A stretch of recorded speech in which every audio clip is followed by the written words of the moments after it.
하나님 말씀 보겠습니다. 하나님의 말씀은 마태복음 28장 19절로 20절, 요한계시록 7장 9절로 17절, 제가 봉독합니다.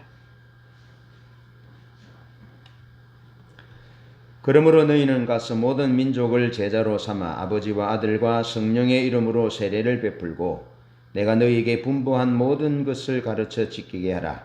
볼지어다 내가 세상 끝날까지 너희와 항상 함께 있으리라 하시니라. 일 후에 내가 보니 각 나라와 족속과 백성과 방언에서 아무도 능히 셀 수 없는 큰 무리가 나와 흰옷을 입고 손에 종려가지를 들고 보좌 앞과 어린 양 앞에 서서 큰 소리로 외쳐 이르되 구원하심이 보좌에 앉으신 우리 하나님과 어린 양에게 있도다 하니 모든 천사가 보좌와 장로들과 내 생물의 주위에 서 있다가 보좌 앞에 엎드려 얼굴을 대고 하나님께 경배하여 이르되 아멘. 찬송과 영광과 지혜와 감사와 존귀와 능력과 힘이 우리 하나님께 세세토록 있을지어다. 아멘 하더라. 장로 중 하나가 응답하여 나에게 이르되 이 흰옷 입은 자들이 누구며 또 어디서 왔느냐? 내가 말하기를 내 주여 당신이 아시나이다 하니 그가 나에게 이르되 이는 큰 환난에서 나오는 자들인데 어린 양의 피에 그 옷을 씻어 희게 하였느니라. 그러므로 그들이 하나님의 보좌 앞에 있고 또 그의 성전에서 밤낮 하나님을 섬기매 보좌에 앉으신 이가 그들 위에 장막을 치시리니 그들이 다시는 줄이지도 아니하며 목마르지도 아니하고 해나 아무 뜨거운 기운에 상하지도 아니하리니 이는 보좌 가운데 계신 어린 양이 그들의 목자가 되사 생명수 샘으로 인도하시고 하나님께서 그들의 눈에서 모든 눈물을 씻어 주실 것임이라. 아멘.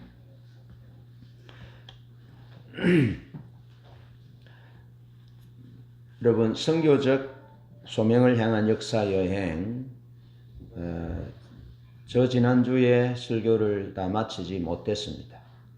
네, 그래서 오늘 다시 두 번째로 이어서 말씀을 나누려고 그럽니다. 일전에 말씀드렸듯이 우리의 신앙과 삶의 목적이 구원, 축복, 가난 등이 목적이 되면 이 세상의 존재의 이유를 잘 담아내지 못합니다.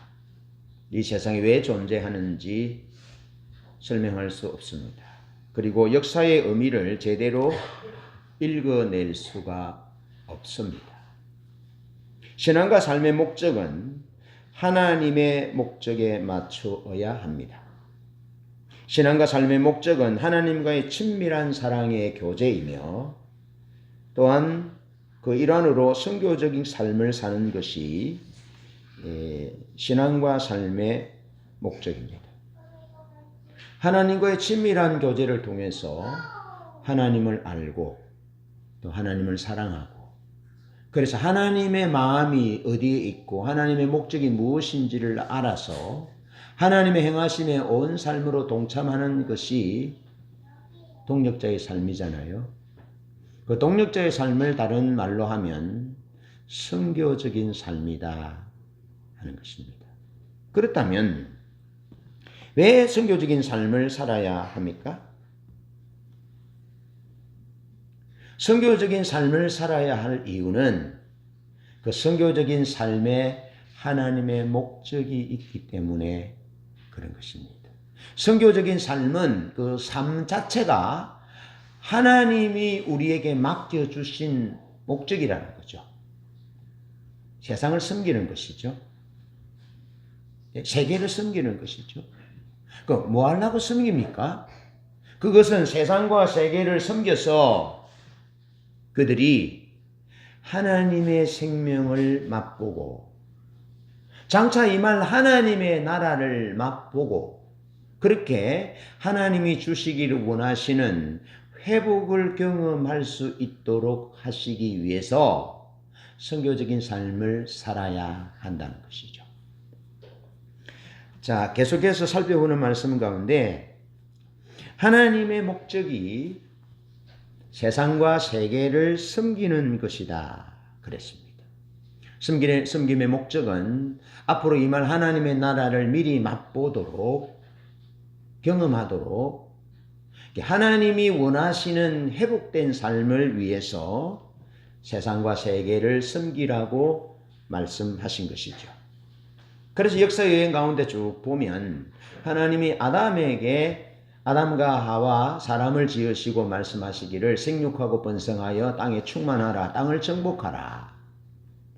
바다의 고기와 하늘의 새와 땅에 움직이는 모든 것을 다스리라 하시니라 그랬습니다. 착취하는 것이 아닙니다. 무분별한 난개발을 말하는 것이 아닙니다. 그것은 하나님의 청지기로서 하나님으로부터 부여받은 청지기요, 부왕이요, 섭정왕으로서 관리자로서 하나님이 지으신 이 피조 세계를 잘 다스리도록 하셨다는 것입니다. 그래서 자연 만물, 피조 세계는 동물들은 아담을 통해서 하나님을 보았다는 겁니다. 하나님을 보았다는 거죠. 여러분, 세상 사람들은 우리의 삶을 통해서 성경을 읽는다 그랬습니다. 세상 안 믿는 사람들은 성경을 읽지 않습니다. 그들은 하나님을 잘 알지 못합니다. 그러나 그들은 하나님을 믿는 하나님의 백성들인 우리의 삶을 통해서 성경을 읽고 우리의 모습을 통해서 하나님이 어떤 분인지를 비로소 알게 되는 것이죠. 그래서 하나님은 아담과 하와에게 그 귀한 사명을 주셨고 선악과를 따먹고 실패했지만 하나님은 그의 후손 노아에게 아담과 하와 인간을 만드시고 부여하신 그 최초의 사명, 선교적인 소명의 말씀을 다시 노아에게 말씀하십니다. 생육하고 번성하라. 그렇게 말씀하십니다. 그런데 그렇게 말씀하신 그 앞부분에 보면 노아는 하나님께 은혜를 입었다. 그렇게 말씀합니다. 은혜를 입었다는 의미가 무엇입니까? 그저 노아 한 사람이 잘 먹고 잘 살고 편안하게 오래 잘 먹고 잘 살도록 하기 위해서 하나님이 주신 것이 은혜가 아니라 이 정복하고 다스려야 할 청지기로서의 삶을 살아야 할 이 선교적인 소명을 받들어 선교적인 사명을 감당하도록 하기 위해서 주신 것이 노아에게 임한 하나님의 은혜라는 거죠.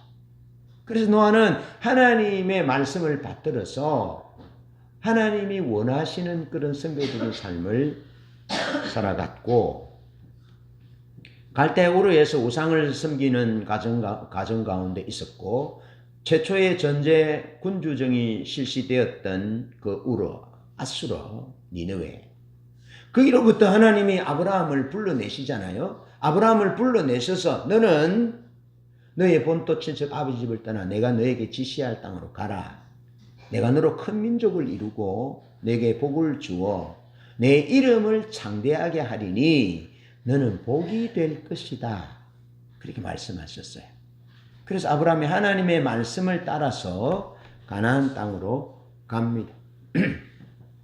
그러면서 하나님이 아브라함에게 가나안 땅이 한 10년 정도 세월이 지났을 쯤에 아브라함이 하나님에 대해서 좀 마음이 좀 편치 않았던 것 같지요. 그래서 창세기 15장에 보면 하나님이 장막에 있는 아브라함을 불러내어서 하늘의 별을 보게 하시고 그 땅을 종과 횡으로 거닐게 하시고는 하나님이 네 후손이 이렇게 바다의 모래같이 그렇게 많게 될 것이다. 하늘의 별처럼 많게 될 것이다. 그렇게 말씀하시고 그래 이 땅을 내게 줄 것이다. 그렇게 말씀하셨어요. 예. 홍해로부터 대까지 단에서 보엘세바까지 동에서 남까지 광활한 땅을 또 큰 민족을 줄 것이라 말씀하십니다. 그러면서 창세기 18장 18절에 너의 후손으로 인하여 너로 인하여 또 너 후손으로 인하여 이삭과 야곱에게도 요셉에게도 하나님이 동일한 선교적 소명을 부여하십니다. 너로 인하여 너의 씨로 인하여 천하 만민이 복을 얻을 것이라. 그렇게 말씀합니다. 그 복은 하나님의 나라, 하나님의 생명을 미리 맛보는 회복된 삶이 목적인 거죠. 회복된 삶. 그리고 이스라엘이 이제 아브라함의 후손이 가나안 땅으로부터 애국으로 가지 않습니까? 애국 고센에서 큰 민족을 이룹니다. 430년의 세월 가운데 큰 민족을 이루고 창세기 15장에서 아브라함에게 말씀하셨던 바다의 모래 같은 그런 하늘의 별처럼 많은 민족을 이루게 하셨습니다. 순수한 혈통을 이루게 하셨고 그래서 애굽에서 10가지 재앙을 거쳐서 이제 해방시키잖아요. 그리고 시내산의 앞에 이르러서는 하나님께서 말씀하시죠. 너희를 독수리 날개로 업어 내게로 인도했다. 친밀함으로 인도했다는 거죠. 하나님께로 인도했다는 거죠. 하나님의 능력을 베푸셔서 하나님의 생명을 맛보도록 그렇게 하셨다는 거죠. 하나님과의 친밀한 교제 가운데서 하나님의 선교적인 사명을 감당할 때 하나님의 회복된 생명과 삶을 누리게 될 것임을 직간접적으로 보여주신 거죠. 하나님이 그렇게 하신 거죠. 그러면서 출애굽기 19장 4절로 5절에 말씀하시잖아요. 세계가 다 내게 속했다. 만일 너희가 내 말을 잘 듣고 내 언약을 지키면 너희는 열국 중에서 내 소유가 되겠고 너희가 내게 대하여 제사장 나라와 거룩한 백성이 될 것이라. 너는 이 말을 이스라엘 자손들에게 고할지어다. 그렇게 말씀하셨어요. 한 개인을 선택하신 것도 한 민족을 선택하신 것도 하나님의 목적은 세계를 섬기도록 세상을 섬기도록 선교적인 목적을 이루기 위해서 선택하셨다는 거죠. 할렐루야. 그러면서 이스라엘 백성들이 가나안 땅에 들어갑니다. 가나안 땅에 들어가서 여호수아 23장 24장 내용을 보고 또 솔로몬이 통치하던 때의 내용들을 보면 하나님께서 아브라함에게 약속하셨던 그 땅과 그 민족을 주겠다, 그 민족을 이루게 하시겠다 하는 그 약속이 그대로 이루어졌음을 보여주고 있습니다. 이스라엘의 의로움이 아니라 그 땅, 그 민족의 죄악으로 인해서 땅의 주인 되시는 하나님께서 그 죄악이 가득한 그 가나안 땅 사람들을 쫓아내시고 몰아내시고 그곳에 하나님이 하나님의 백성들을 살게 하신 거죠. 하나님의 약속, 말씀하신 약속을 이루어서 그들에게 땅을 주시고 하나님이 그들에게 큰 민족을 이루어 주신 것은 그들의 의로움이 아니라 하나님이 약속을 이루신 것이죠. 뭐 하라고요? 세상을 섬기도록. 세상을 섬기고 하나님의 피조 세계를 잘 관리하도록 하시기 위해서 하나님께서 그렇게 하셨다 하는 거죠. 그런데 그런 하나님의 그 선교적인 소명을 받은 하나님의 백성들에게 계속하여 요구되어지는 것은 거룩이었죠. 하나님과의 올바른 관계였죠. 그런데 그들은 지속하여 유혹에 노출되게 되는데 그 유혹은 정치적인 유혹이었고 경제적인 유혹이었다 하는 거죠. 풍요와 다산의 유혹, 경제적인 유혹이죠. 또 왕이 되고자 하는 정치적인 유혹, 그래서 결국에는 우상숭배로 타락하게 되고 여러분 경제가 우리 신앙과 삶의 전면에 등장하면 우리는 우상숭배자가 될 위험에 노출됩니다. 이스라엘이 우상을 숭배했던 것은 경제적인 번영, 풍요와 다산의 바알 앞에 무릎을 꿇게 됩니다. 육체에 초점을 맞추는 거죠. 육체의 쾌락에 초점을 맞추는 거죠. 하나님의 백성인 줄 알면서 하나님 앞에 거룩하게 살아야 할 존재임을 알면서도 육신에 굴복하는 거죠. 예. 그래서 경제적인 번영이 목적이 되고 육신의 쾌락이 목적이 될 때 그때 타락하게 되는 거죠. 타락하게 되는 거죠. 여러분 제가 클 때 60년대 말 70년대에는 러브 호텔 이런 거 없었습니다. 러브 호텔 없었어요. 사회가 이제 살만하게 되니까요. 좀 살만하게 되고 세계 경제 10위국이 되고 하니까요. 군사력도 그렇고 경제력도 그렇고 정치적인 부분도 그렇고 하니까요. 사람들이 그런 쪽으로 타락하게 됩니다. 예. 이미 우리나라는 하나님의 기준에서 멀리 간 지 한참 오래된 나라입니다. 기도해야 합니다. 옛날에 결혼 안 하고 뭐 이런 거 없었습니다. 그거 아십니까? 교육 수준이 높을수록 여성들이 결혼 연령이 높아지고 결혼하지 않는다라는 것을 아십니까? 말라고 공부합니까? 왜 교육합니까? 선교적인 사명을 감당하고 결혼하여 창조 질서를 보존하고 건강한 가정, 하나님의 가정을 이루고 그래서 하나님의 청지기로서 부왕으로서 섭정왕으로서 피조 세계를 잘 관리하고 잘 섬길 수 있도록 할 목적으로 하나님이 우리를 교육시키셨고 번영하게 하셨고 번성하게 하셨는데 우리는 우리 삶의 목적이 우리의 안위, 우리의 안락, 우리의 안정 그것이 되어버린 거죠. 결혼하지 않습니다. 구속되는 삶을 싫어하는 것입니다. 왜 구속된다고 생각하십니까? 하나님의 창조 질서를 보존하고 건강한 가정을 우려서 다윗같이 사무엘같이 경건한 하나님의 사람의 후손을 이 땅에 남겨두고자 하는 이 거룩한 하나님의 선교적 소명과 열망에 대해서는 관심이 없는 거죠.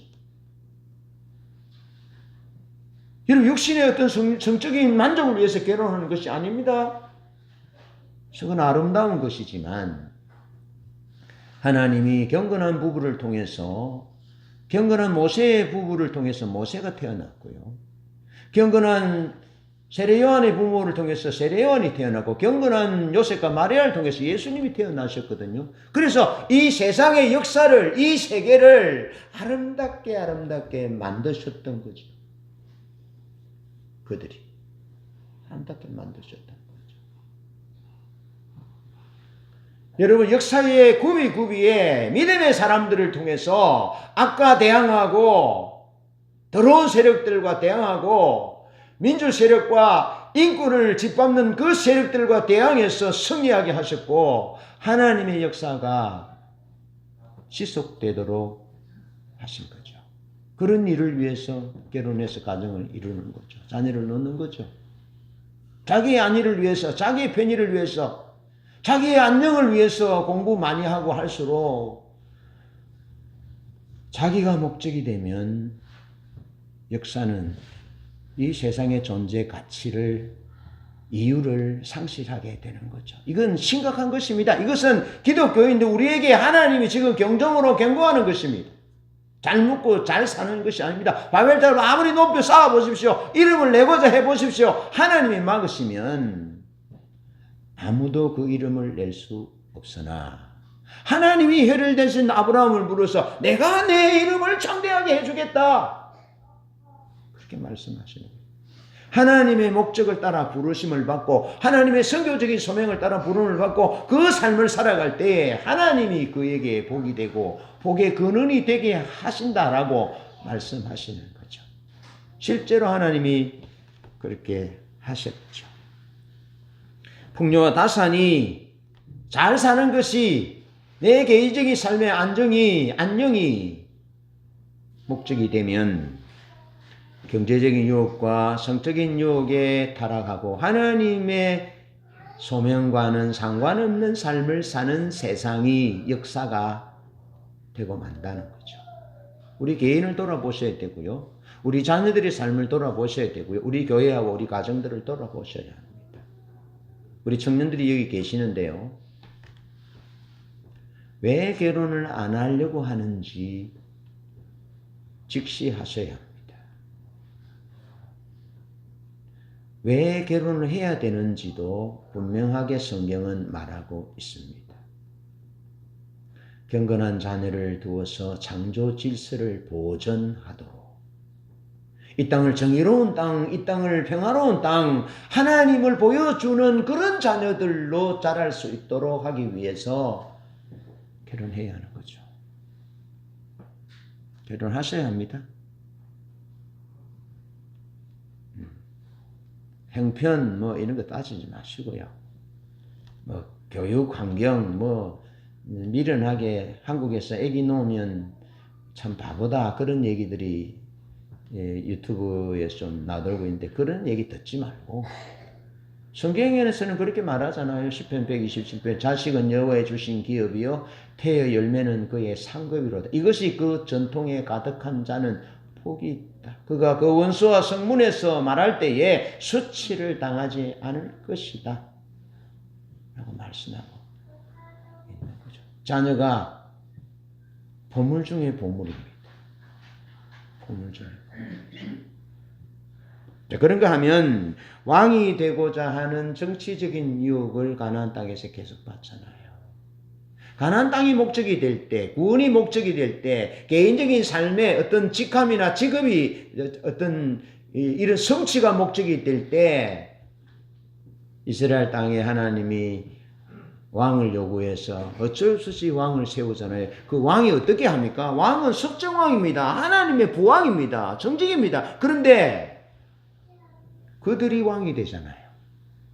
그리고 왕정의 위험이 무엇입니까? 자기가 왕이 되려는 위험이 있는 거죠. 사람은 다 그렇습니다. 그런 욕망이 있습니다. 물질을 통해서 왕의 노래를 살려고 그러고, 정적인 어떤 우위를 통해서 이게 왕이 되려고 그러고, 정치적인 어떤 힘을 통해서 왕이 되려고 그러고, 여러분 사람들을 이렇게 종으로 부리는 그런 요소들이 얼마나 많은지 모릅니다. 의복을 통해서, 자동차를 통해서, 돈을 통해서, 가진 것을 통해서 섬기도록 주신 거지요. 재능도 섬기도록 주셨는데 그런 재능들을 통해서, 소유를 통해서 사람들을 자기 발 아래에 굴복시키는 그런 왕놀이를 하는 것이 이 세상입니다. 왕놀이. 지금은 총칼로 싸우지 못하는 지금 카타르의 월드컵이 열리잖아요. 그 축구를 통해서 전쟁하는 겁니다. 나라와 나라가 전쟁하는 겁니다. 나라와 나라가 전쟁하는 겁니다. 굴복시키는 거죠. 왜 여러분 옷이 그냥 안 떨어지면 입으면 왜 자꾸 계속 신상품이 나옵니까? 종속시키는 거죠. 새 것을 입어야만, 입으면 좀 우쭐하는 거죠. 왜 명품을 들고 다닙니까? 그런 것이 영향이 있는 거죠. 왕이 되고자 하는 왕놀이를 계속하게 하게 된 거죠. 정치적인 유혹인 거죠. 그래서 우상숭배와 폭정이라는 굴레 아래 사회는 피폐해지고 사회적 약자들은 억울함을 토설해야 하는 그런 사회가 되어져 버리고 말았다는 거죠. 어디에요? 가나안 땅이 그렇게 됐다고요. 가나안 땅이. 얼마나 아름답습니까? 하나님이 헤렐단선에 아브라함을 부르셔서 말씀하시고 약속하셔서 큰 민족과 이 땅을 주겠다라고 말씀하셨고, 너희가 내 말을 잘 듣고 내 언약을 지키면 너희는 열국 중에서 내 소유가 되겠고 거룩한 나라와 제사장 나라가 될 것이다. 이 세상을, 이 지구촌을 잘 섬겨야 한다라고 하나님이 그 거룩한 선교적 소명을 주시고 그 사명을 감당하도록 가나안 땅에 들어가게 하셨는데, 구원이 목적이요 가나안 땅이 목적이고 정치적이고 풍요와 다스린 경제적인 것이 목적이 되니까 우리를 왜 이 가나안 땅에 두셨는지, 왜 이스라엘이라는 이 12부족의 동맹체가 있는지에 대한 상실, 망각을 가져온 거죠. 그래서 우상숭배와 폭정으로 타락됐다는 겁니다. 그러니까 이 왕정을 건강하게 유지하기 위한 견제로서 하나님이 안전장치로서 선지자를 두신 겁니다. 선지자를. 예언자를 두신 거죠. 예언자를. 다윗이, 성군 다윗이면 그가 타락할 때 나단 선지자를 옆에 붙이잖아요. 나단 선지자를. 사울 왕이 하나님 앞에 불순을 갈 때 누구를 붙입니까? 사무엘이라는 선지자를 붙입니다. 그리고 이스라엘 역사 가운데서 이사야를 통해서, 예레미야를 통해서, 아모스와 호세아를 통해서, 수많은 선지자를 통해서 하나님이 왕정이 잘못 갈 때 하나님이 선교적인 소명에서 왕들이 이스라엘 자기 백성들이 멀어질 때 하나님이 지속하여 견제하는 세력으로 안전장치로서 하나님께로 돌아오도록 하나님의 선교적인 소명을 놓치지 않도록 하기 위해서 너는 진정한 왕이 아니라 너는 하나님의 부왕이고 섭정왕이 너는 정직일 뿐이야 라는 것을 지속하여 상기시켜 주시기 위한 안전장치로서 예언자 선지자를 붙여준 거죠. 오늘 이 땅에 목회자가 있는 것이죠. 이 땅에 교회가 있는 것이죠. 선지자의 사명을 감당하도록, 제사장적인 사명을 감당하도록, 그래서 선교적인 목적을 감당하고, 그래서 이 땅이 회복되도록 하기 위해서 하나님이 선지자와 예언자를 두셨고 목회자를 두셨고 이 땅 가운데 교회를, 하나님의 교회를 두셨다는 거죠. 그래서 세상이 썩지 않도록, 부패하지 않도록, 내가 왕이네 도토리 기재기하는 그런 싸움과 삶을 살지 않도록 하는 정화의 기능으로서 교회를 두신 거죠. 믿는 아내를 두셨고 믿는 남편을 두셨고 목회자와 크리스찬을 두셨다는 거죠. 근데 이스라엘 땅이 목적이 되고 경제적인 정치적인 번영이 목적이 되니까 하나님을 잊어버리잖아요. 하나님의 은혜를 잊어버리잖아요. 하나님의 목적 선교적 소명을 망각하고 선교적인 사명을 감당하지 않는 거죠. 사명의 삶을 살지 않는 거죠. 그러니까 죄악이 가득해서 거룩하신 하나님이 이스라엘에서 떠나시는 거죠. 하나님이 떠나시는 거죠.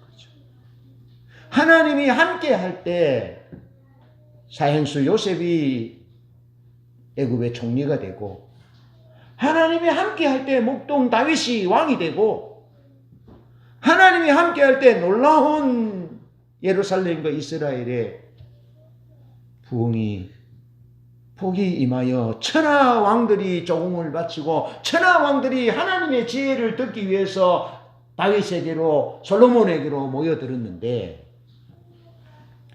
왕놀이에, 경제적인 부흥에, 정치적인 안녕에, 세상 사랑에 물든 나머지 우상숭배로 가득해 버리고 사회는 억울함이 곳곳에, 정의와 공의가 떠나간 지는 오래되고 더러워져서 하나님이 함께 하실 수 없으니까 어떻게 됩니까? 나라가 두동강나고, 나라가 아시리아 제국으로부터, 바벨론 제국으로부터 무너져서 포로되어 없어지고 포로되어 간 거죠. 그런 가운데 하나님의 사람들이, 특히 다니엘이 기도하잖아요. 다니엘서 6장 10절에 다니엘이 예루살렘으로 열린 창에서 그가 전에 행하던 대로 하루 3번씩 하나님께 감사했다. 그런데 다니엘이 열린 창에서 사자굴에 던져질 것을 알면서도 기도했던 이유는 황폐한 성소에 주의 얼굴빛을 비추어 달라고. 70년이 되면 예루살렘이 회복될 것이라 하신 하나님의 말씀을 어기고 안식일을 지키지 않고 안식년을 지키지 않고 그렇게 해서 땅이 쉬지 못해서 그들의 탐욕을 채운다고, 그래서 가나안 땅이 70년이 쉬어야 된다는 겁니다. 땅이 쉬어야 된다는 거죠. 하나님이 피조세계를, 자연 만물을 잘 관리하도록 주셨던 그 이스라엘이 하나님의 피조세계, 자연세계를 쉬지 못하도록 계속 경작하고 그들의 탐욕을 채우기 위한 일환으로 그렇게 한 나머지 그 땅이 70년 동안 쉬어야 되기 때문에 하나님께서 이스라엘 백성들을 바벨론으로 포로되게 하신 거죠. 그래서 다니엘이 예레미야의 서적에 70년이 되면 예루살렘이 회복될 것이라는 그 하나님의 약속의 말씀을 붙들고 기도한 거죠. 그러면서 어떻게 합니까? 이방 세계에 있었지만 다니엘이 그 바벨론을 섬깁니다. 바벨론을 섬기고 그 왕정을 섬기고 느부갓네살을 섬기고 벨사살을 섬기고 다리오 왕을 섬기면서 어떻게 합니까? 여호와 그가 참 하나님이신 것을, 다니엘이 하나님이 참 하나님이신 것을, 하나냐와 미사엘과 아사랴, 다니엘의 세 친구가 섬기는 여호와 하나님이 참 하나님이신 것을 알리잖아요. 바벨론에 알리잖아요. 그리고 페르시아의 제국에 아수에로 왕의 치하에 있을 때 있었던 에스더, 모르드게, 그 사람들을 통해서 그 사회를 섬기잖아요. 왕을, 아수르의 왕의 모반을 모르드게가 제보해서 지켜주고 보호하고 세상을 섬기도록. 그래서 세상에 하나님이 살아계신 것을 증거하고 보여주기 위해서 그렇게 했잖아요. 그래서 그 섬김의 일환으로 고레스 원년의 이스라엘 백성들이 예루살렘으로 이스라엘로 돌아오게 됩니다. 이게 하나님이 고레스를 나의 종이라 말씀하시면서 고레스 원년에 돌아오게 합니다. 다니엘은 고레스 원년까지 있습니다. 그러니까 하나님의 사람들이, 선교적 소명을 받은 사람들이 하나님의 사람들이잖아요. 이들이 하나님 앞에서 거룩한 사명을 감당할 때 하나님이 그들을 역사하셔서 돌아오게 하시는 거죠. 돌아오게 하시는 거죠. 그래서 예루살렘으로 50년 만에 돌아오고 성전을 20년 만에 완공하고 70년 만에 돌아옵니다. 70년 만에 돌아옵니다. 70년 만에 돌아왔을 때 하나님도 돌아오시는 거죠. 하나님도 돌아오시는 거죠. 그러면서 여러분, 왜 그러면 돌아오셨는데도 하나님이 바벨론으로부터 이스라엘 백성들이 돌아오게 해서 돌아오셨는데도 황폐한 성소에 저의 얼굴을 비춰달라고 그렇게 하셨는데도 왜 계속해서 페르시아 제국의 압제하에, 알렉산더 제국의 압제하에, 로마 제국의 압제하에 있었을까요? 이것이 하나님은 계속하여 우리를 선택하시고 하나님의 은혜를 베푸셔서 선교적인 소명을 감당하도록 회복시키시는데, 문제는 계속하여 유혹이 있다는 것입니다. 사단 마귀의 유혹, 육체적인 유혹, 그런 유혹들이 있는데 우리의 싸움은 이 유혹들로부터 어떻게 거룩하게 살 것이냐, 어떻게 이 유혹들을 이기면서 선교적인 소명을 붙들고 제사장 나라 거룩한 백성으로 지구촌과 세계를 섬기는 청지기와 보안으로서 살아갈 것인지에 대한 지속적인 질문과 싸움이 없다면, 다시 말해서 구원과 우리 육체적인 삶의 안정과 평안이 하나님 나라 가는 것 자체가 목적이라면, 우리 가정, 우리 교회 잘 먹고 잘 살면 돼, 잘 되면 돼, 그런 것이 목적이라면 하나님의 선교적인 부름을 놓칠 수 있다는 것입니다. 놓칠 수 있다는 겁니다. 여러분, 페르시아 제국 고레스 원년으로부터 세 차례 먼저 돌아옵니다. 돌아오는데 잘 보십시오. 다 돌아오지 않습니다. 예를 들어 한참 지난 부분이지만 예루살렘에 50만 명이 있다면 이스라엘에 디아스포라 유대인들이 300만 명, 비교가 안 되는 거죠. 돌아오지 않았다는 겁니다. 돌아오지 않았다. 물론 돌아오지 않은 그들의 곳곳에서 디아스포라 세계 전역에 흩어진 그들이 하나님의 백성이요 거룩한 나라의 제사장 나라로서의 삶을 사는 부분도 많이 있었겠죠. 그런 부분도 있었겠지만 일부만 돌아왔다는 겁니다. 일부만. 잘 주시해서 보십시오. 제가 그들 모두를 매도하고 비판하는 것은 아닌데, 그들이 페르시아 제국과 바벨론과 페르시아 제국에 흩어져서 디아스포라 유대인의 삶을 살잖아요. 그죠? 그래서 그들이 각자의 처소에서 흩어져서 살 때 그들의 계중의 몇 %인지는 모르지만 선교적인 삶을 사는 사람들도 있었겠지만, 그러면 그런 기반들을 잡고 경제적인 안정을 가지고 있던 이런 사람들이 왜 거기 바벨론과 페르시아의 그 터전을 버리고 고레스 칙령에 의해서 예루살렘으로 일부는 돌아오나요? 왜 일부는 돌아옵니까? 남은 사람들은 목적이 무엇이었으며 돌아오는 사람들의 목적이 무엇이었을까요? 객관적으로 볼 때 무엇이 차이가 보여집니까? 남아있는 사람들은 다는 아니겠지만 우리가 여기서 70년 동안 경제적인 부를 이루고 틀을 잡았는데 또 거기 가서 뭐 하겠냐? 거기 가면 정치가 타락할 텐데, 거기 가면 삶이 어려울 텐데, 또 전쟁이 날 텐데, 그러면서 역사가 존재하는 이유, 세상이 존재하는 이유, 가나안 땅이 하나님의 약속의 땅이라는 이 거룩한 열망이 예루살렘으로 돌아오는 사람들보다 남아있는 사람들이 더 뜨거웠을까요? 그런 차이가 있지 않겠습니까? 그러니까 우리의 삶은, 하나님의 백성들의 삶은, 하나님의 선택과 은혜를 입은 목적은 선교적인 소명을 위한 것입니다. 세상을 섬기기 위한 것입니다. 그래서 바빌로니아와 페르시아 제국에서 흩어져서 하나님의 이름으로 사랑하고 섬기고 하나님의 영광을 드러내고 그런 삶을 사는 사람들이 많이 있어서 다행이고, 그런가 하면 많은 사람들 가운데는 육체적인 삶에, 경제적인 삶의 현실에 안주하고 남아 있었지 않았을까? 아니면 거기 가는 사람들보다 어쩌면 뭐 많은 것을 포기하고 희생해야 되는 그런 용기가 좀 없는 사람들은 아니었을까? 그렇게 생각해 볼 수 있는 거죠.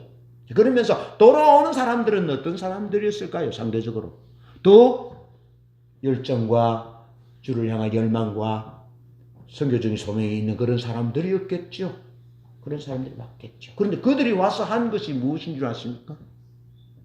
그러니까 우리가 끊임없이 싸워야 할 것은 내 구원이 자체가 목적이 되지 않도록, 이 땅에서의 성공이 목적이 되지 않도록, 이 땅에서의 삶이 내 삶의 자리에서 안락하고 성공하는 것이 목적이 되지 않고, 이 내 삶의 자리, 내 삶을 통해서 하나님, 세상을 섬기고 이웃을 섬기고 세계를 섬길 수 있는 그런 삶을 살게 해달라고 지속하여 기도하고 싸우고 노력해야 된다는 것입니다. 왜냐하면 고레스 원년으로부터 돌아왔습니다.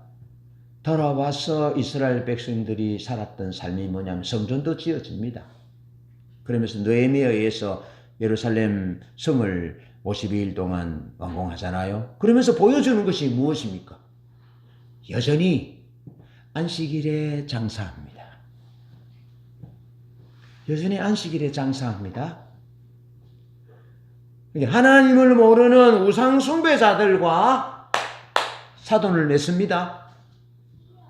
아합이 무너진 이유가, 여러분, 이스라엘이 무너진 이유가 무엇인지 아십니까? 정략 결혼을 통해서 우상을 수입한 거죠. 이세벨의 딸, 엣발의 딸 이세벨을 아내로 맞이하는 거죠. 그러면서 여호사밧이 유다 좋은 왕인데 아합과 사돈 관계를 맺잖아요. 그래서 그것이 옥에 틈이 티가 되는 거죠. 어떻게 하나님을 경외하는 사람이 악한 사람과 짝할 수 있느냐, 그러면서 하나님이 그 말씀하시잖아요. 그래서 이방 결혼을 하고 그러면서 쉽게 이혼하고, 말라기 시대가 그랬다는 겁니다. 쉽게 이혼하는 겁니다. 쉽게. 그러면서 말라기에 그런 말씀하잖아요. 한 남자에게 한 아내를 허락하신 것은 경건한 자녀를 얻기 위함이다. 그러니까 남자들이 성생활이 문란했다는 거죠. 한 아내로 만족하지 않았다는 거죠. 그래서 이혼이 성행했다는 거죠. 그 많은 대가를 지불하고 돌아온 그 예루살렘이, 가나안 땅이 그랬다는 것입니다. 그러면서 하나님의 성전은 하나님의 이름을 이방에 크게 하실 것이라고 말라기 1장 11절에서 말씀하셨어요. 포로 귀환 후에 하나님의 약속이 여전히 아담과 하와에게로부터 이어내려오는 하나님의 약속이, 하나님의 이름이 이방에 크게 하시겠다. 지구촌을, 세계를 섬길 목적을 하나님이 이름을 크게 하셔서 솔로몬과 다윗 시대의 천하 왕들이 하나님의 지혜를 듣기 위해서 조공을 바치고 왔던 것처럼 그런 나라가 되게, 제사장 나라가, 거룩한 나라가 되게 할 것인데 타락했다는 겁니다. 그러면서 말라기 시대의 백성들이 어떤 제사를 드립니까? 양의 눈 먼 거, 다리 저는 거, 고안 상한 거, 피부병 있는 거, 그런 것들을 드리면서 뭐라 그럽니까? 뭐라 정당화합니까? 제사는 태워드리는데 피부병이 있으면 뭐 어때요? 고기 냄새 나잖아요. 다리가 좀 전닫고 해서 고기 냄새가 안 납니까? 하나님 앞에 드리는 건데. 그러면서 피를 드리는데 뭐 피부병이 있고 고안 상한 거 뭐 피가 없습니까? 그러면서 합리화하며 정당화하며 좋은 것은 시장에 내다 팔고 자기 그 소유를 삼고 보잘것없는 것을 하나님께 드리니까 너희가 하나님을 주님이라 아버지라 부르면서 이런 것을 가져왔느냐? 너희 총독에게 이것을 드려보아라. 기뻐하겠느냐라고 말씀하시잖아요. 왜 그렇게 됐습니까? 그것은 하나님이 이스라엘 사회 가나안 땅에 이스라엘 백성들을 두시고 이스라엘 사회를 선교적인 소명을 주시고 사명을 감당하기 위해서 만드신 제도가 뭐냐면 레위 지파들을 이스라엘 땅 요소요소에 둔 거죠. 레위 지파는 따로 기업이 없었어요. 그래서 레위 지파가 이스라엘 12지파 곳곳에 이제 레위인들의 처소를 삼고 사는 거죠. 그러면은 이스라엘 12지파 사람들이 어떻게 합니까? 거기 레위인들에게 가서 하나님이 뭐라고 말씀하셨습니까? 왕이신 하나님께서 우리가 어떻게 살도록 하셨습니까? 물어보면 하나님이 우림과 둠밈의 레위의 언약으로 이 길이 이것이 길이요 이렇게 살아야 돼요라고 가르치고 이렇게 예배해야 됩니다. 이렇게 하나님을 섬겨야 되고 제사 드려야 됩니다라고 가르쳐서 그들이 길을 잃지 않고 그래서 제사장 나라와 거룩한 백성이 되게 하도록 한 일환으로 레위를 세웠는데 말라기의 문제가 뭐냐면 말라기의 지적이 뭐냐면 레위의 언약을 버렸다. 너희가 나를 버렸으므로 나도 너희를 버려서 제사장이 되지 못하게 할 것이다. 그렇게 말씀하십니다. 영적 리더들이 길을 잃었다는 겁니다. 물론 경제적인 비난함 때문에 살기 어려움 때문에 그렇게 했을 수 있습니다. 제가 언젠가 한번 말씀드렸잖아요. 카드비 한 500만 원 정도 몇백만 원 갚기 위해서 미포조선에 일하러 갔다가 하나님께서 저를 머리를 밟으신다고. 그 내가 있어야 할 자리는 레위인이 언약을 지키고 우리가 둠밈으로 백성들을 지도해야 될 그 자리에 내가 있어야 된다라고 깨달았다라고 말씀을 드렸잖아요.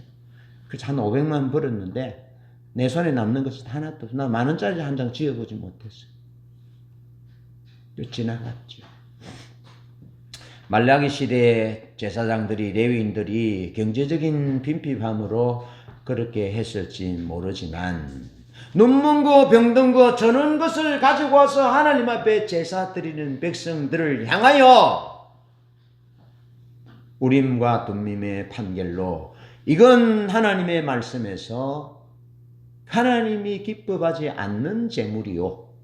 그러니 이건 가져가시고 깨끗하고 흠없는 것을 하나님 앞에 바치시오.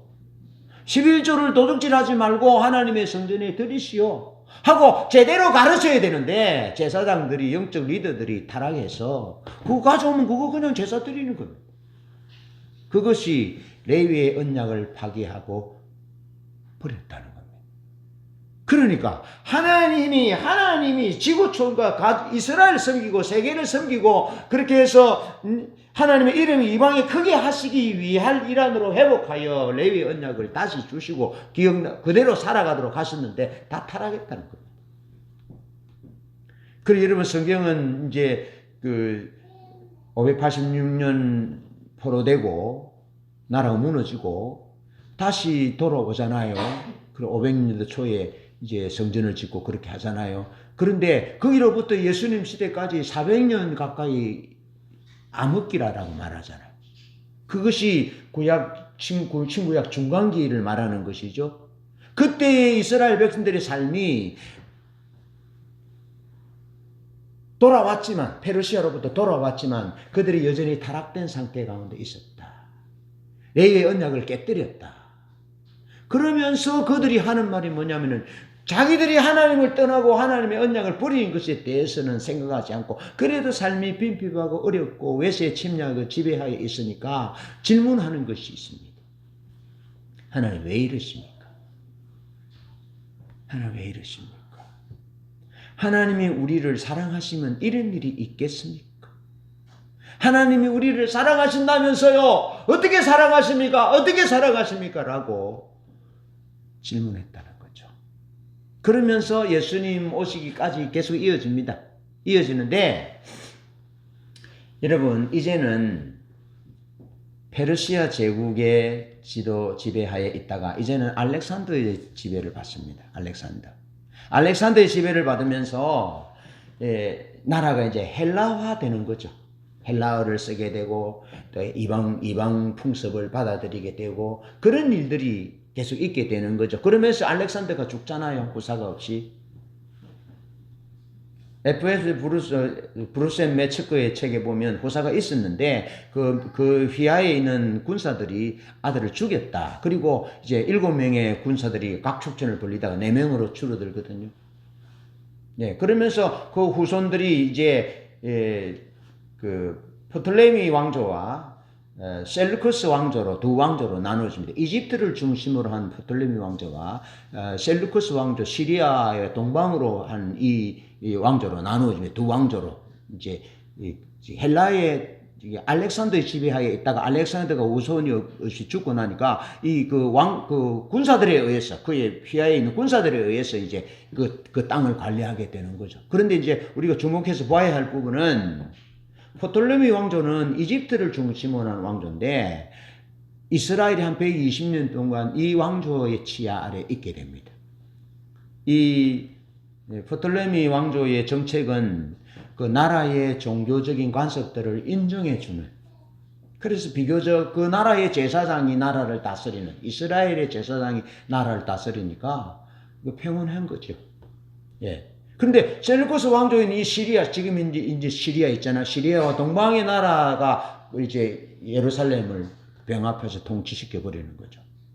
예. 그러면서 그때부터 이제 이스라엘의 고난이 있게 되었다는 거죠. 그 중에 이제 안디오코스 3세라는 그 3세가 있었고요. 그 안디오코스 3세가 죽게 되자 셀루커스 4세라는 왕이 됐는데 그 안디오코스 4세는 로마와 전쟁을 일으킵니다.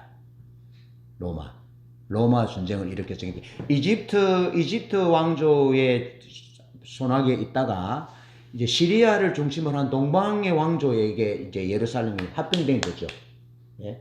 그러면서 이 시리아 왕조, 셀루쿠스 왕조의 왕이 된 안디오코스 3세라는 사람이 있는데 이 사람은 20세의 왕이 되어서 BC 주전 223년부터 187년까지 나라를 다스리는데 로마와 전쟁을 2번이나 일으켜서 집니다. 그래서 로마가 이 안디오코스 3세에게 15,000달란트나 되는 금을 세금으로 내도록 부과를 시킵니다. 그리고 그 많은 금을 어떻게 냅니까? 그래서 정복하고 있는 나라들에게 신전의 금을 다 가져오는 거죠. 그 예루살렘 성전에 있는 금도 가져가려고 그러는 거죠. 예, 그러면서 이제 반란이 일어나고 죽고 그렇게 하면서 결정적인 부분이 어떤 부분이냐면 안디오코스 4세라는 사람이 왕이 됩니다. 안디오코스 4세는 그가 이름을 스스로 안디오코스 에피파네스, 그러면서 에피파네스라는 말은 현시된 신이라는 겁니다. 신이 내려왔다라는 거죠. 여러분 그리스의 어떤 그 문화를 보면 사람이 제우스라든지 뭐 이런 신들이 있잖아요. 아테네 신 이런 신들이 사람의 모양으로 나타납니다. 예. 이게 구분이 많이 없는 거죠. 그래서 안디오코스 4세가 자기를 신의 현원의 왕이다라고 나라를 다스립니다. 그러면서 이 사람은 어떤 사람이냐면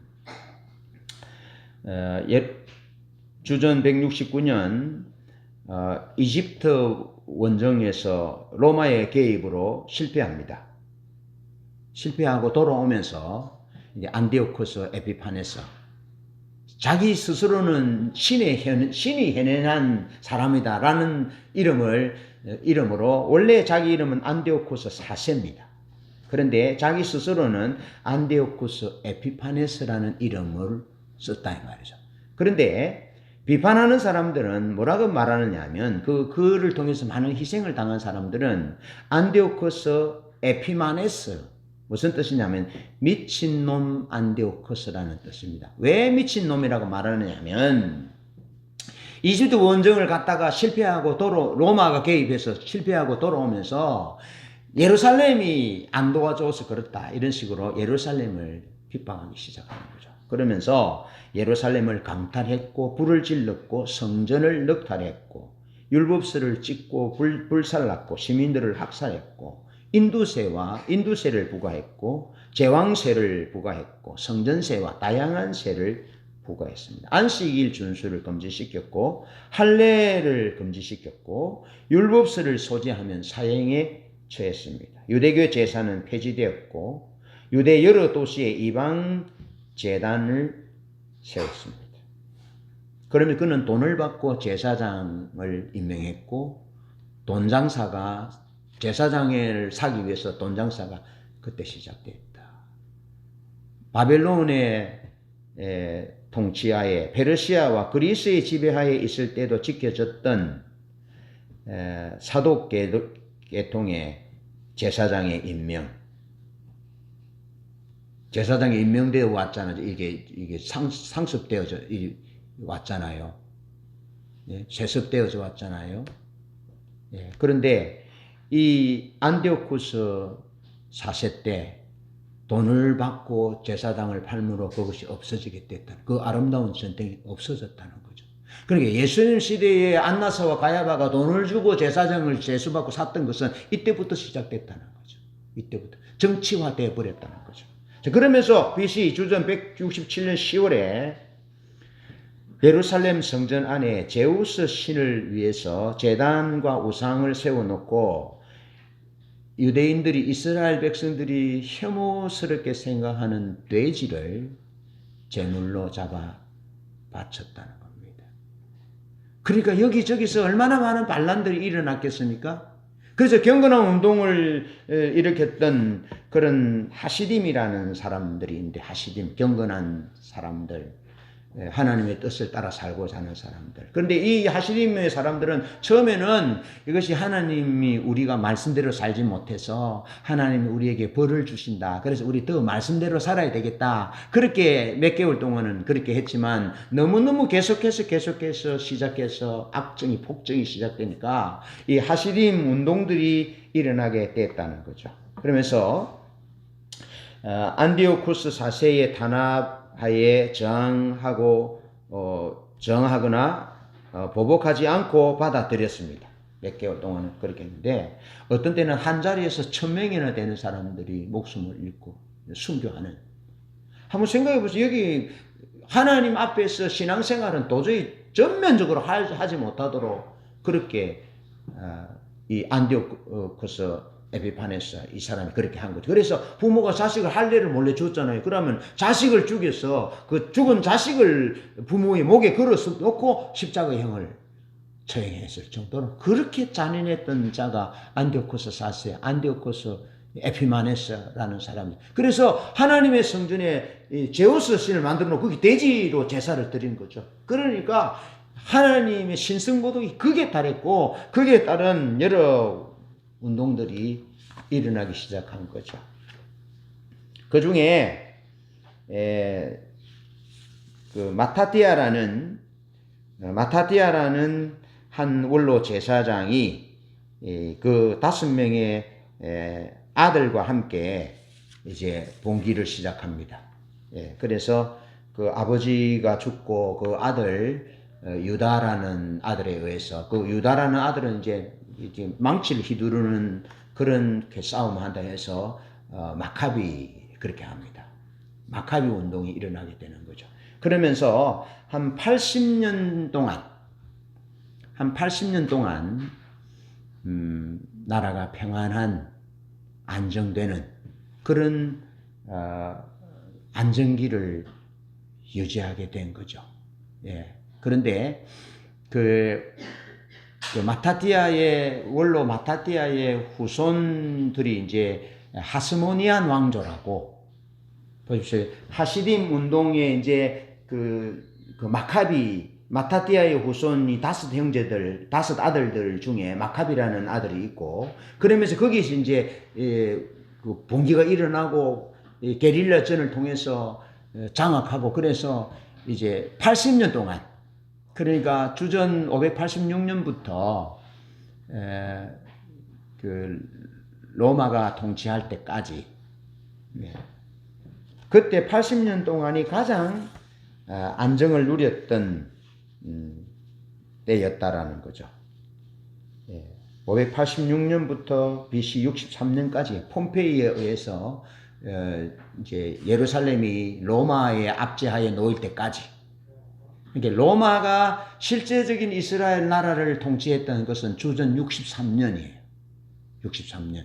63년에 로마가 폼페이 장군에 의해서 예루살렘이 이제 로마의 속에 지배국이 된 거죠. 거기까지 80년간 유대인들이 유일한 정치적 독립을 누렸다는 거죠. 그런데 여러분, 제가 계속해서 말씀드린 것이 뭐냐면 구원, 가나안 땅, 또 내가 목적하는 것, 그것이 전면에 등장하고 목적이 되면 세상에 존재하는 이유와 역사가 의미를 잃는다 했잖아요. 그러니까 마타디아의 5 아들들이 봉기를 일으키고, 그래서 하나님의 성전을 지키고 그렇게 하고자 하는 그런 좋은 뜻이 있어서 시작됐고, 그러면서 정치적인 타협으로 이제 성전을 깨끗하게 하고 율법을 지키고 안식일을 지키고 그런 것은 됐지만, 그 후손들이 이제 계속해서 정치적인 안녕을 더 꾀하다가 보니까 점점 타락해져 갔다는 겁니다. 그래서 그 후손들을 하스모니안 왕조라 하는 겁니다. 하스모니안 왕조.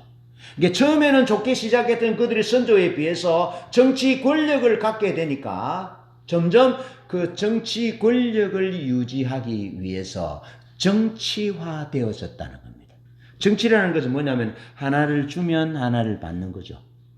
그러면서 헬라와 정치에 동조하고 정치화되는, 그래서 경건한 운동, 하시림 운동들이 거기 동조했다가, 이 사람들이 지금 마카비 후손들이 하스모니안 왕조들인데 이 왕조들이 변질되었구나, 그러면서 그들의 지지를 철회하고 나온 존재들이 바리새파라는 거죠. 그리고 그들이 계속해서 정치적인 입지를 누리고 정치적인 어떤 영향력은 제사장들이 했잖아요. 제사장들이. 그래서 거기에 계속해서 머물렀던 한 부류는 사두개파였다는 겁니다. 그래서 사두개파와 바리새파가 분리가 되는 거죠. 그래서 하스모니안 왕조의 후손들은 여전히 정치적인 노선을, 나라를 지키고 자기들이 어떤 기득권을 놓지 않기 위해서 바리새파를 형성하는 거죠. 그래서 사두개파는 종파가 아니라 정치 집단이라는 거죠. 그래서 이때부터 제사장은 더 이상 종교를 대변하는 제사장이 아니라 정치를 헤게모니 싸움에서 정치를 붙잡았던 부류가 대제사장 그룹이었고, 그 다음에 이제 사두개파였다는 거죠. 그래서 예수님이 십자가를 지도로 죽게 한 것이 무엇입니까? 한 사람이 죽어 민족이 살면 괜찮다 그러면서 자기들의 입지를 대제사장의 직함을 하나님 앞에 하나님의 백성들을 거룩하게 인도하는 것이 목적이 아니라 자기들의 정치적인 권력을 유지하고 자기들의 정치적인 입지가 더 중요했던 선택을 하잖아요. 그래서 예수님을 결국에는 사람들을 선동해서 십자가에 못 박아 죽이도록 한 거죠. 거기에 비해서 이제 바리새파 사람들은 여전히 말씀대로 살고자 그러면서 이제 성전 율법 준수, 그 다음에 구전, 이런 운동들을 해서 결국에는 바리새파와 사두개파 사람들끼리 이제 싸움이 일어나게 되는 거죠. 그래서 바리새파와 사두개파의 이 내전으로 인해서 BC 63년을 로마 장군 폼페이가 들어오는 거죠. 그러니까 그래서 그때부터 이제 로마의 압제하에 놓여지게 되는 거죠. 잘 보십시오. 하나님의 사람들이 하나님의 선교적인 소명과 회복을 위해서 세상을 섬기도록 하나님이 회복시켜 주어도 가나안 땅에 들어가게 해도 오래 못 간 거죠. 하나님의 목적을 놓치니까. 그래서 가나안 땅에 얼마 못 있어 쫓겨납니다. 다시 바빌로니아로부터 돌아왔음에도 여전히 자기들의 목적, 하나님의 목적에 관심 없으니까 여전히 다시 알렉산더의 통치하에 있고, 그리고는 또 다시 어떻게 합니까? 거룩한 싸움, 홀리워, 거룩한 싸움으로 시작됐지만 하스모니안 왕조들이 정치화되고 타락하면서 헬라와 적절하게 손잡으면서 타락하게 되잖아요. 그래서 바리새인과 사두개파들이 두 개의 종파들이 싸우고 물고 뜯고 싸우니까 어떻게 합니까? 그 틈새로 로마가 들어와서 주전 63년에 폼페이 장군에 의해서 나라가 완전히 이제 장악되어 버리는 그런 상황 가운데 있었던 거죠. 그러면서 그들이 타락하면서 하나님의 길이 아닌, 하나님의 길은 고난받는 종입니다. 이사야 53장에 고난받는 종으로서 어느 사람이 육신이 되어, 말씀이 육신이 되어 오는 메시아를 기다리지 않고 이사야 63장에서 말하고 있는 무력의 메시아, 로마와 헬라와 알렉산더의 나라와 로마를 힘으로 무력하고 부서뜨리는 그런 메시아를 기다렸던 거죠. 그런 메시아. 그래서 하나님의 말씀대로 살고 말씀을 연구한다 하면서도 한쪽으로는 힘으로서 무력으로서 하나님의 길이 아닌 그 길을 계속해서 고집했던 거죠. 그래서 나라가 무너진 거죠. 그런 상황 가운데 말라기 시대에 하나님이 우리를 어떻게 사랑했습니까? 라는 질문을 유효하는 거죠. 하나님 우리를 사랑하시기는 사랑하십니까? 하나님 우리를 어떻게 사랑하셨습니까? 라는 처절한 이스라엘 유대 민족의 질문에 하나님이 내가 너를 이렇게 사랑한다. 내가 너희를 이처럼 사랑한다. 그것이 요한복음 3장 16절 하나님이 세상을 이처럼 사랑하사 독생자를 주셨으니 이는 저를 믿는 자마다 멸망치 않고 영생을 얻게 하려 하심이니라. 아들을 낳으리니 이름을 예수라 하라. 이는 저가 자기 백성을 저희 죄에서 구원할 자. 하나님이 우리와 함께 계시라 함이라. 어떻게 사랑한다고요 하나님이? 말라기 시대의 질문과 말라기 시대 그 이후에 그리스의 통치하에 그 장군들의 통치하에 로마의 통치하에 있으면서 하나님 우리를 사랑하신다면서요. 어떻게 사랑하셨습니까? 라고 거듭거듭 질문하는 그 질문에 하나님의 대답은 아들을 낳으니 이름을 예수라 하라. 이는 그가 자기 백성을 저희 죄에서 구원할 자이고 하나님이 우리와 함께 하십니다라는 임마누엘의 하나님으로 오시고 요한복음 3장 16절에서 하나님이 세상을 이처럼 사랑하사 독생자를 주셨으니 이는 저를 믿는 자마다 멸망치 않고 영생을 얻게 하려 하십니다. 하나님이 어떻게 사랑하시는지 보이시죠? 하나님이 우리를 어떻게 사랑하시는지 보이시지요? 하나님이 뭐 하시라고 우리에게 은혜를 베푸시고 사랑하시는지 보여지나요? 세상을 사랑하사 세상을 섬기도록 하기 위해서 우리에게 구원을 주셨고 우리에게 은혜를 주셨고 우리를 거룩한 나라요 제사장 나라요 왕같은 족속으로 삼으신 것은 세상을 구원하기 위해서 선교적인 삶을 감당하기 위해서 그렇게 하셨다는 것입니다. 그러면서 주님께서 뭘 세우고 하늘나라 가십니까? 교회를 세우셨죠. 여전히 예루살렘의 회복이 이때니까 주님 저 로마 나라를 무너뜨리고 회복될 때가 이때입니까? 라고 말할 때에 주님께서 그렇게 말씀하시잖아요. 이스라엘의 회복은 너희의 알 바 아니고 너희가 오직 성령이 너희에게 임하시면 너희가 권능을 받고 잘 보십시오. 예루살렘과 온 유대와 사마리아와 땅 끝까지 이르러 내 증인이 되리라. 증인이 된다는 말이 무엇입니까? 그것이 선교적인 사명을 감당하는 거죠. 세상을 섬기도록. 세상의 부활의 권능을 보여주고 세상의 어둠의 세력들을 흑암의 권세가 음부의 권세가 이기지 못하는 그런 존재의 삶을 살도록 거룩한 삶을 지속하는 그런 삶을 살도록 하기 위해서 하나님께서 하나님의 백성들을 세우셨고 그리고 그 공동체가 교회 공동체인 것이죠. 교회 공동체를 통해서 어떤 일이 일어났습니까? 부활의 권능이 나타났습니다. 죽은 자가 살아났습니다. 교회 공동체를 통해서 어떤 일이 일어났습니까? 병든 자가 일어났습니다. 안전병을 걸었습니다. 귀신이 떠나갔습니다. 감옥이 열렸습니다. 수갑이 풀어졌습니다. 놀라운 역사가 일어났습니다. 그러면서 하나님의 백성들의 삶에서는 자기 것을 자기 것이라 하지 않고 다 바치는 유무상통하는 그런 거룩한 삶이 일어났습니다. 승리하는 삶이 예루살렘을 장악했습니다. 가득했습니다. 뭐 하라고요? 세상을 섬기도록 하기 위해서. 그러면서 오늘 우리가 읽었던 요한계시록 7장 9절로 17절 보면 일 후에 내가 보니 각 나라와 족속과 백성과 방언에서 아무도 능히 셀 수 없는 큰 무리가 나와 흰옷을 입고 손에 종려가지를 들고 보좌 앞과 어린 양 앞에 서서 큰 소리로 외쳐 이르되 구원하심이 보좌에 앉으신 우리 하나님과 어린 양에게 있도다. 무슨 일입니까? 하나님의 은혜를 입은 자들이, 선교적 소명을 받은 자들이 거룩하고 부활의 삶, 승리하는 삶, 거룩한 삶을 통해서 여기 보십시오. 각 나라와 각 족속과 방언에서 능히 셀 수 없는 무리들이 회복된 거죠. 하나님의 백성과 하나님의 교회를 통해서 은혜 입은 사람들의 선교적인 삶을 통해서 각 나라와 족속과 백성과 방언에서 능히 셀 수 없는 흔한 무리들이, 저는 말씀드릴 때 신땡땡 사람들은 자기만 14만 4천에 들어가려고 하는데 나쁜 신부입니다. 성경을 제대로 해석하지 못한 신부입니다.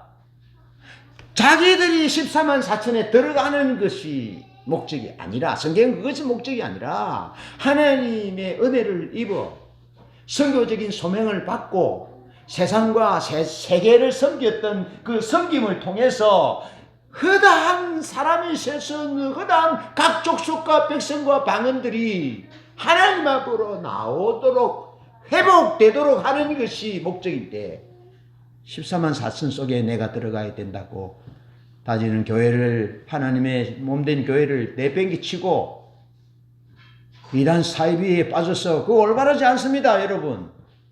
그러니까 우리가 구원의 목적, 천국 가는 것만 목적이 되면 우리도 달라질 바가 없는 것입니다. 각 나라와 족속과 방언에서 수많은 사람들이 하나님의 생명으로 회복되도록 예수 이름으로 예수의 보혈의 능력을 전파하고 선포해서 그들이 구원받고 하나님의 백성이 되도록 하는 선교적인 사명이 우리에게 있다는 거죠. 그 일을 위해서 하나님이 우리를 부르셨고 우리에게 은혜를 주셨다는 거죠. 그러면서 모든 천사가 보좌와 장로들과 내 생물 주위에 서 있다가 보좌에 엎드려 얼굴을 대고 하나님께 경배하여 이르되 찬송과 영광과 지혜와 감사 존귀와 권능과 힘이 우리 하나님께 세세토록 있을지어다. 아멘. 그러면서 장로 중 하나가 응답하여 나에게 이르되 이 흰옷 입은 자들이 누구며 어디서 왔느냐? 내가 말하기를 내 주의 당신이 아시나이다 하니 그가 나에게 이르되 이는 큰 환난에서 나오는 자들인데, 큰 환난에 예수 모르는 자들, 사단 마귀의 꾀임에 빠져서 선악과를 따먹은 그 후손들이 하나님의 방법을 떠나서 저주의 진노 아래 놓여 있는 그들이 큰 환난에 있는 자들이죠.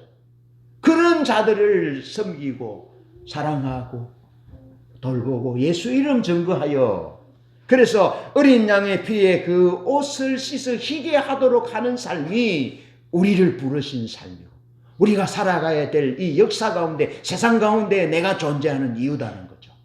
그렇게 살았다는 거죠. 하나님의 사람들이, 교회가 그랬다는 거죠. 그러니까 어떻게 회복되는지를 보여줍니다. 그러므로 그들이 하나님의 보좌 앞에 있고 또 그의 성전에서 밤낮 하나님을 섬김에 보좌에 앉으신 이가 그들 위에 장막을 치시리니, 하나님의 회복인 것입니다. 하나님이 함께 살고 하나님이 그들의 하나님이 되는 거죠. 그러면서 그들이 다시는 줄이지도 아니하며 목마르지도 아니하고 해나 아무 뜨거운 기운에 상하지도 아니하리니 이는 보좌 가운데 계신 어린 양이 그들의 목자가 되사 생명수 샘으로 인도하시고 하나님께서 그들의 눈에서 모든 눈물을 씻어 주실 것임이라. 할렐루야. 하나님이 그들의 하나님이 되고 그들은 하나님의 백성이 되리니 다시 죽음이나 우는 것이나 곡한 것이나 아픈 것이 없는 처음 것이 다 지나가 버리는 완벽한 회복이 하나님의 나라에서 이루어짐에 대해서 말씀해 주고 있는 것입니다. 사랑하는 성도 여러분, 이 거룩한 삶을 위해서 이 세상이 존재하고 이 거룩한 하나님의 선교의 소명의 목적을 위해서 우리가 살아가는 내 삶의 역사가 비로소 거기 왜 사는지 거기 있는 것이죠. 여러분, 우리의 삶에 우리의 일생의 성경을 통해서 여행하면서 우리의 일생이 하나님의 선교적인 소명을 감당해서 내가 아는 내 책에 내에 있는 사람들이 하나님의 생명으로 회복되는 그 일에 우리의 삶을 모두 들이시기를 주님의 이름으로 축복합니다.